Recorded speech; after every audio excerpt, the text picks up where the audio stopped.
हमारे बंगाल के साथी की तरफ से, उन्होंने कहा कि सब कुछ ठीक है। उन्होंने कहा मेक इन इंडिया, आत्मनिर्भर।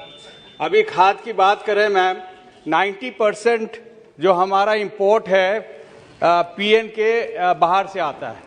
तो अगर मेक इन इंडिया होती, जैसा आदरणीय प्रधानमंत्री जी हर जगह बोलते हैं, तो ये नौबत नहीं आती।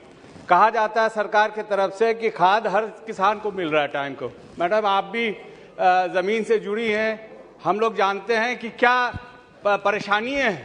खाद नहीं मिल पा रहा है और लोगों को, किसानों को दुगुना तिगुना दाम पे लेना पड़ता है।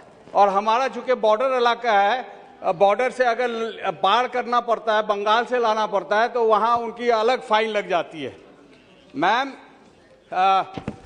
और भी मसला है, लेकिन कल एजुकेशन डिपार्टमेंट के सप्लीमेंट्री में मौका दिया आदरणीय स्पीकर साहब ने। हमने कुछ सवाल एएमयू किशनगंज के लिए रखा और जवाब में मंत्री महोदय ने ये कहा कि ये धोखा था। तो उस वक्त तो हमें मौका नहीं मिल पाया क्योंकि हमारे लीडर अधीर दा ने जवाब दिया था। लेकिन मैं ये आश्चर्य हुआ मुझे ये सुन के कि ये धोखा है। ये 2000 विषय पर जी विषय है, ये विषय है मैम। हमारा सबसे पिछड़ा इलाका है और बिहार राज्य के 4 आना लोग जो है हिंदुस्तान के अलग अलग कोनों में इसलिए जाते हैं क्योंकि उनका घर पे कोई रोजगार नहीं है। तो इसलिए ये मुद्दा हमारे लिए जरूरी है। और एजुकेशन में भी हमारा दिक्कत हो रहा है। हमारी फाइनेंस मिनिस्टर साहिबा ने बहुत मदद भी किया, लेकिन अभी तक हमको योगदान नहीं मिल पाया। इसलिए हमें वहां नहीं मिल पाया क्योंकि जमीन हमें 3 साल लेट मिली। वहां पे उस वक्त बीजेपी की नेतृत्व की सरकार थी जो जमीन लेट हुआ, जो आज तक हमको नहीं मिल पाया। जमीन मिला तो बीजेपी के साथियों ने वहां पे एनजीटी के यहाँ कंप्लेन कर दिया, कह दिया कि रिवर बेड पे है, हालांकि ऐसा कोई अस्तित्व नहीं है।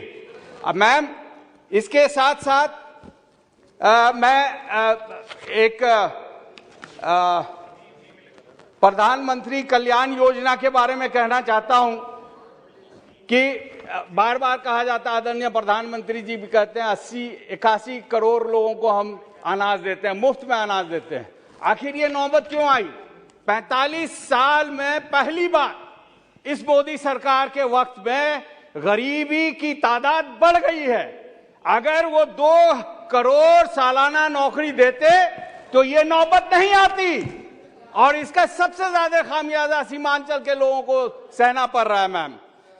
और रूरल डेवलपमेंट में मैं ये कहना चाहता हूं, जो एलोकेशन 2016 करोड़ का था, 2,16,000 करोड़ का था, वो घट के 1,54,000 करोड़ कर दिया गया। हम जानते हैं जो रोजगार हो रही है गांव में, ये सब स्कीम्स के तहत हो रही है।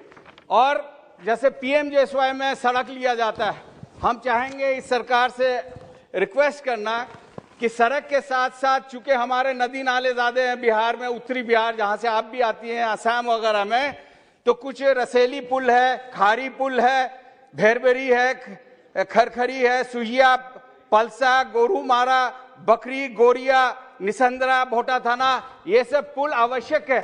रोड है लेकिन पुल नहीं होने के कारण 100 किलोमीटर घूम के आना पड़ता है।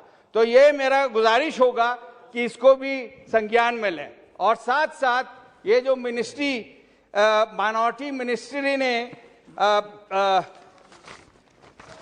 जो स्कॉलरशिप बंद कर दी है, इसको हम लोग सरेआम इसका खिलाफ करते हैं और अपील करते हैं मैडम कि इसको फिर से वापस लिया जाए। प्री मैट्रिक स्कॉलरशिप को जो SC ST और माइनॉरिटी को दिया जाता है, और मौलाना आजाद फेलोशिप को भी वापस किया जाए। ये माइनॉरिटीज को दिया जाता है, मुसलमानों को सिर्फ नहीं दिया जाता है, ये गलत फहमी में है।